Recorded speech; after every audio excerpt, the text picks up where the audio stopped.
Now then, how would you feel if you were about to undergo an operation in a hospital and a nurse offered to pray for you? Well, that's what Sister Sarah Coutard did for her patients, and it led to her being sacked. She says she's being punished for being a Christian, but did she overstep the mark? She joins us now alongside broadcaster and commentator Nick Ferrari. Welcome, both. Welcome. So thank you very much indeed for coming in. So, practising Christian your whole life, came to the UK from Sierra Leone in 1993, been a nurse for 15 years.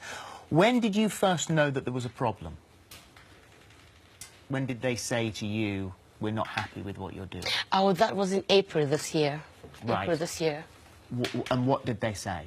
My manager called me into the office, and it was a very casual, less than 2 minutes call, chat, sat on the desk and said to me that there had been complaints from patients regarding me, talking about my religion at work. And when do you think, if you looked back at that, when do you think you talked about your religion with the patients? Oh, I did right from the very first time I started assessing the patient based on the questionnaire that I had to go through with the patients. So this questionnaire, this is because you were assessing patients' health before they underwent a surgery, and part of the job was to help them fill out the questionnaire where they would ask you whether or not you had a faith, what your religion was. So the question would come up if somebody didn't tick the box, or if somebody ticked the box of them being a Christian. Then what sort of conversation would you have with them, for example? It's not a tick box, it's the total right. Right, So okay. if they didn't write, while I'm going through the questionnaire, if they didn't write, I said, oh, what religion are you? They would either state it, and I'd write it down, or say, I'm not religious or anything.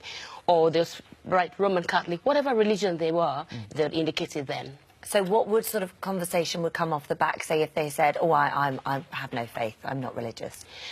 What would you say to them? I could say, oh, why not? I have asked, although not all patients, I have asked why not.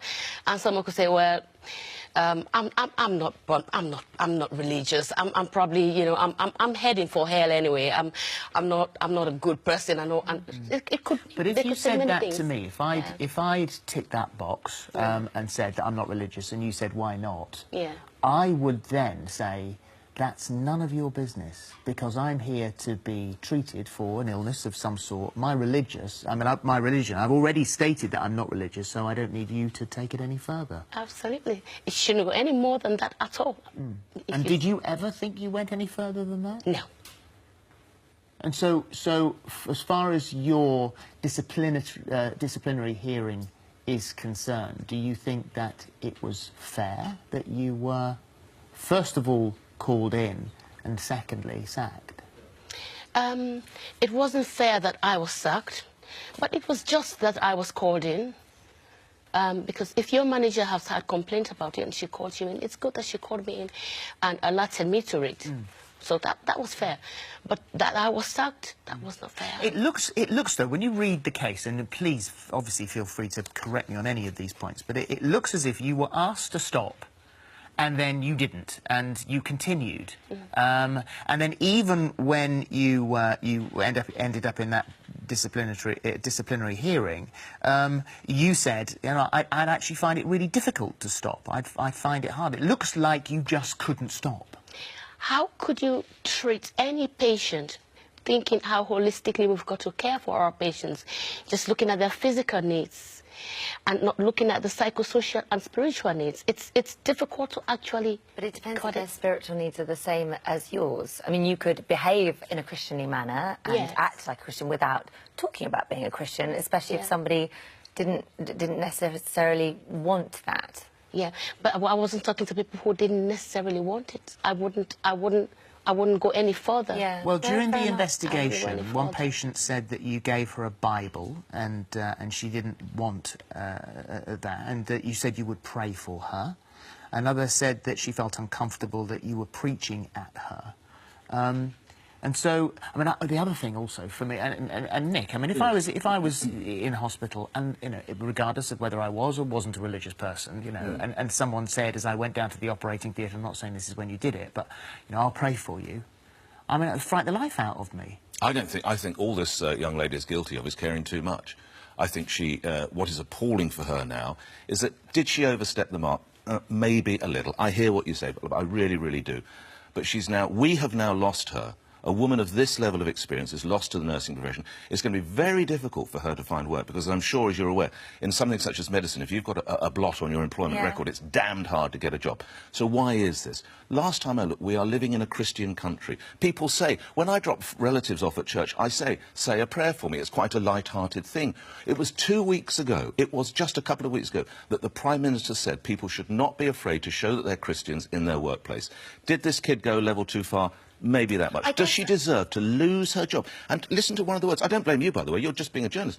An investigation was held. What's she doing? Trying to blow the hospital up? I guess, Nick, the only thing that what would you think about this point is that I guess when somebody's in hospital, they possibly may be feeling at their most vulnerable. I mean, maybe in other workplace, other environments, of course, speak freely, say what you like.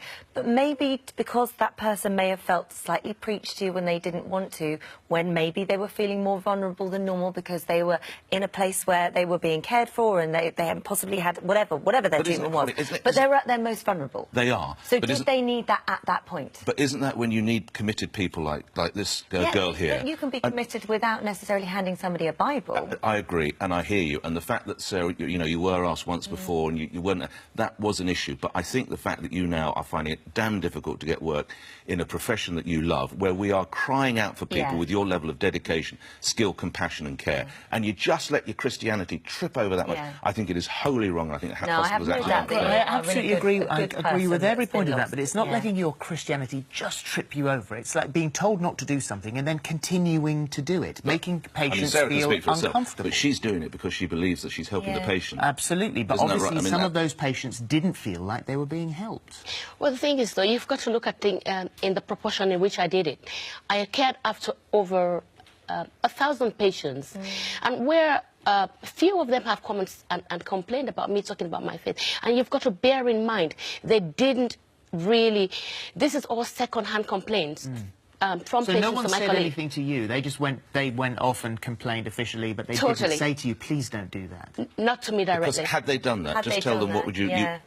Had they done that, in fact, when the girl got out, I was quite pleased. I had that chat with her. Had they done that, I would have reviewed what I'll do next time. And if you could now go back, say, to 2 weeks ago and changed your behaviour in any way, would you do anything differently?